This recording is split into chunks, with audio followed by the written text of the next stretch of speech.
New tonight, Marquette Senior High School had its first home game after removing its Redmond and Redette nickname. TV6's Caden Minus was at the game to see how fans adopted to the change. The William Hart Stadium was full of music and cheering tonight. Parents, students, and fans from the community filled the seats to support the Marquette Senior High School varsity football team. Despite the recent removal of the Redmond and Redette nicknames, cheers and chants filled the stadium. I was unable to be in the stands, but from where I was standing, the energy seemed positive. Last month, the Marquette Area Public Schools Board of Education voted 4-3 to remove the nicknames. The district has already begun some rebranding, but a new nickname has not been decided on yet. The board hopes to decide on a new nickname by the end of November.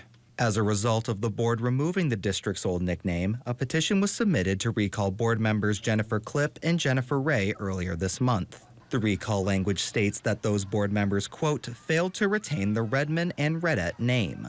The Marquette County Election Commission will meet tomorrow to determine if that language is clear and factual. Caden Minus, TV6 News, Marquette.